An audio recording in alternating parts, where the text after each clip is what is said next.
রোববারের আলসে দুপুরে হঠাৎ যদি একাকিত্ব এসে গ্রাস করে, সেটাকে দূরে রাখার এক এবং অব্যর্থ ওষুধ 91.9 ফ্রেন্ডস এফএমের বিশেষ নিবেদন সানডে রোম্যান্স। আজকের গল্প সংগ্রাম চৌধুরী লেখা পরিচয়। এটি সানডে রোম্যান্স অরিজিনালসের একটি নিবেদন।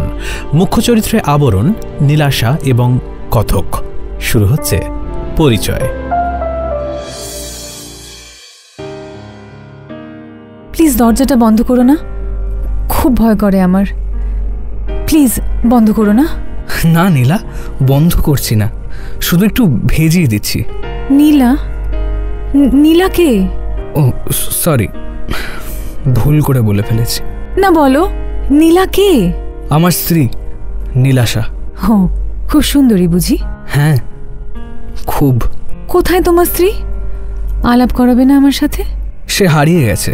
হ্যাঁ, কোথায়? জানি না, তাকে আর আমি খুঁজে পাচ্ছি না কিছুতেই। কেন হারালো? কেন? আমি ধরে রাখতে পারিনি তাকে। কি হয়েছিল তার? অ্যাক্সিডেন্ট, সিঁড়ি থেকে পড়ে গিয়ে। হ্যাঁ, তারপরে সে হারিয়ে যায়। খোঁজোনি তাকে? খুঁজেছি, শহরের প্রত্যেকটা কোণে খুঁজেছি, পাইনি। আর ফিরবে না সে? তার ইচ্ছা। তোমার একা লাগে না? ভীষণ একা লাগে, ভিড়ের মধ্যেও নিজেকে একা লাগে, মনের ভেতরটা খাঁ খাঁ করে। তোমার ছেলে মেয়ে নেই? মেয়ে আছে, ঘুমোচ্ছে অন্য ঘরে। সে তার মাকে খোঁজে না? খোঁজে তো, তার পুতুলগুলোর মধ্যে নিজের মাকে খোঁজে, তার গল্পের বইয়ের চরিত্রদের মধ্যে নিজের মাকে খোঁজে, আমার মধ্যে নিজের মাকে খোঁজে। সেও খুঁজে পায় না? পায় হয়তো বা পায় না। মুখ লুপিয়ে ফুঁপিয়ে ফুঁপিয়ে কাঁদে, মা মা বলে জানলার বাইরে তাকিয়ে বসে থাকে।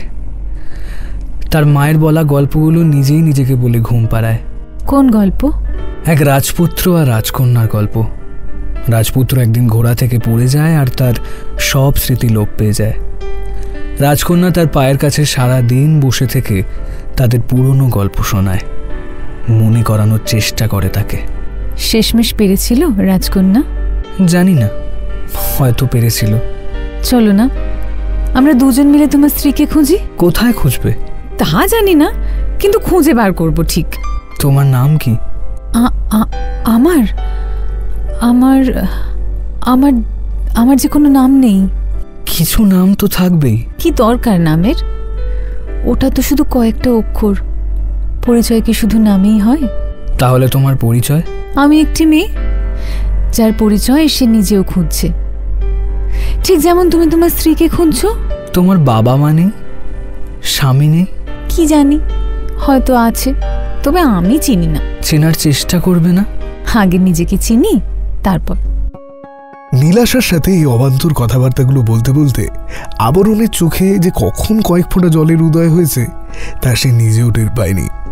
নীলাশার স্মৃতির বইটা তার জীবন থেকে মুছে যেতে সে নিজের চোখে দেখেছে, কিছু করতে পারেনি।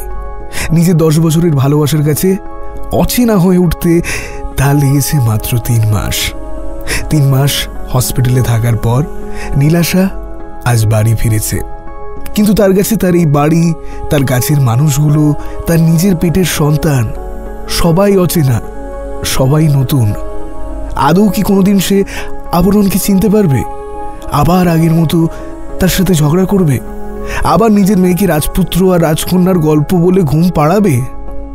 হয়তো না। আবরণ আর নীলাশার মেয়ে ঝিনুক এর মধ্যে ঘুম থেকে উঠে এসে দাঁড়িয়েছে বাবার পাশে। 3 মাস বাদে মাকে দেখে কাঁদতে কাঁদতে জড়িয়ে ধরল সে। এ কি, ও কাঁদছে কেন? কি হয়েছে সোনা মেয়ে, কাঁদছো কেন বলো আমায়? ওই যে বললাম, ও সবার মধ্যে নিজের মাকে খুঁজছে, হয়তো তোমার মধ্যেও খুঁজছে। কিন্তু আমি তো কারোর মা নই। মায়ের পরিচয় কি শুধু জন্ম দিলেই পাওয়া যায়? কি মিষ্টি দেখতে গো তোমার মেয়েকে। ও সোনা মেয়ে, কেঁদো না, চোখ মোছো, চলো আমার সাথে ফ্রেন্ডশিপ করবে। কি হলো, করবে না? আচ্ছা তোমার নাম বলো তো, নাকি তোমারও আমার মতো নাম নেই? বলেই নীলাশা বাচ্চাদের মতো হাততালি দিয়ে হাসতে শুরু করলো। ঝিনুকের কান্না থেমে গেছে। সে অবাক দৃষ্টে চেয়ে আছে তার অচেনা মায়ের দিকে। কি হয়েছে মায়ের? মা কি তার সাথে ঠাট্টা করছে? আবরণ আর নিজেকে ঠিক রাখতে পারল না। সে কি করবে ঠিক বুঝে উঠতে পারল না। কিভাবে সামলাবে তার স্মৃতিহীন স্ত্রী আর মা থেকেও মাতৃহারা মেয়েকে? চোখের সামনে অন্ধকার দেখতে শুরু করলো। মনে পড়ে গেল 3 বছর আগে ঝিনুকের জন্মানোর সময়ের কথা। অত ভয় পাচ্ছ কেন বলো তো? তো ভয় পাবো না, ফার্স্ট টাইম বাবা হতে চলেছি। একটু বাদে আমার স্ত্রীকে ওটিতে নিয়ে গিয়ে ওরা কাটাছেড়া করবে, আমার ভয় লাগবে না তো কার লাগবে শুনি? আমিও যেন কতবার এর আগে মা হয়েছি, আমার তো ফার্স্ট টাইমই নাকি। বলছি শোনো না, তোমার কিছু হবে না তো নীলাশা? তোর বোকা, কি হবে আমার? জন্ম দিতে গিয়ে মরবো না, অত চাপ ঘেও না তো। তোমার কথার কোনো ছিঁড়ি ছাদ নেই তাই না? হ্যাঁ, যেমন আমার বরেরও কোনো ছিঁড়ি ছাদ নেই। দূর, আমি এখানে টেনশনে পাগল হচ্ছে, ওদিকে মামুনি ঠাট্টা করছে। আমি যাই বরং। এই ভট্টা রাগ করে, প্লিজ এসো, হাতটা একটু ধরো না। কেন? আমারও ততটাই ভয় হচ্ছে যতটা তোমার হচ্ছে। আমরা পারবো তো? না পেরে কি আর উপায় আছে? তা ঠিক, বড্ড তাড়াতাড়ি হয়ে গেল না সব। ঠিক করে প্রেম করার টাইমটাও পেলাম না। 7 বছর করেছি, আর কত? না তাও। নীলা, কি বলছি আমাদের সন্তান হওয়ার পর শুধু তাকেই ভালোবাসবে না তো, আমায়ও বাসবে তো? আমায় ভুলে যাবে না তো? হায় ভগবান, এই ছেলেটা নাকি কিছুক্ষণ বাদে বাবা হতে চলেছে। না প্লিজ বলো। না রে বাবা, আমি কাউকেই ভুলবো না, তোমাকেও না, আমার পুচকুকেও না। দুজনকেই সমানভাবে আগলে রাখবো। তখন কেউই হয়তো দুঃস্বপ্নেও ভাবতে পারেনি যে একদিন দুজনেই আগন্তুক হয়ে উঠবে নীলাশার কাছে।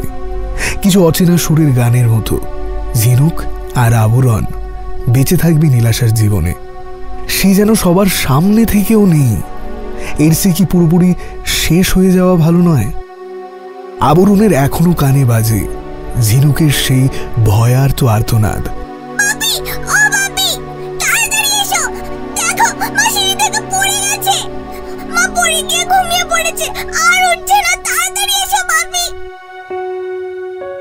নীলাশার সাথে আবরণের জীবনটাও যেন কয়েক ধাপ নিচে গড়িয়ে পড়ে গেছিল। সেদিন নীলাশার ঠোঁটের কোণের রক্ত যেন কেড়ে নিয়েছিল তার ভালোবাসাকে তার থেকে। কম্পিত কণ্ঠে আবরণ মেয়েকে নিজের কাছে ডাকল। ঝিনুক, এদিকে এসো। তুমি ঘুম থেকে উঠে পড়লে কেন? চলো ঘুমাবে, চলো। আন্টিকে একটু রেস্ট নিতে দাও। কেন গো? ও থাক না আমার কাছে, ও খুব মিষ্টি। কিন্তু কিসের? তুমি তো বললে যে শুধু জন্ম দিলেই মায়ের পরিচয় পাওয়া যায় না। হয়তো ওকে জন্ম আমি দিইনি, কিন্তু যতদিন না ওর মা ফিরছে ততদিন মায়ের অ্যাক্টিং তো করতেই পারি ওর কাছে। কিন্তু ওর যে এখন ঘুমানোর সময়। আমার কাছে থাকুক, আমি ঠিক ওকে ঘুম পাড়িয়ে দেব। ও নিয়ে তুমি চিন্তা করো না, তুমি গিয়ে বিশ্রাম নাও বরং। ঝিনুকও ছাড়তে চাইল না তার মাকে, তার গলা জড়িয়ে তার কাছে রয়ে গেল। আবরণও ঘরের দরজাটা ভেজিয়ে দিয়ে চলে গেল অন্য ঘরে। যাওয়ার সময় সে শুনতে পেল নীলাশার কথা। তাহলে শোনো, এক রাজপুত্র আর রাজকন্যা ছিল। তারা দুজন দুজনকে খুব ভালোবাসত। একদিন রাজপুত্র ঘোড়া থেকে পড়ে যায় আর তার সব স্মৃতি লোপ পেয়ে যায়।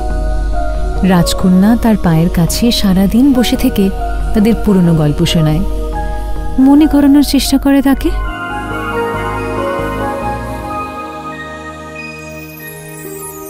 শুনছিলেন সংগ্রাম চৌধুরী লেখা গল্প পরিচয়। এটি সানডে রোম্যান্স অরিজিনালসের একটি নিবেদন। মুখ্য চরিত্রে অর্থাৎ আবরণের ভূমিকায় সংগ্রাম, নীলাশা নীলাঞ্জনা, কথক অরিত্র, আনুষাঙ্গিক কণ্ঠে কুহেলি, সমগ্র পরিচালনায় অভিষেক, আবহ সঙ্গীত এবং ধ্বনি পরিকল্পনায় শুভজিৎ, সূত্রধর আমি অরিজিৎ।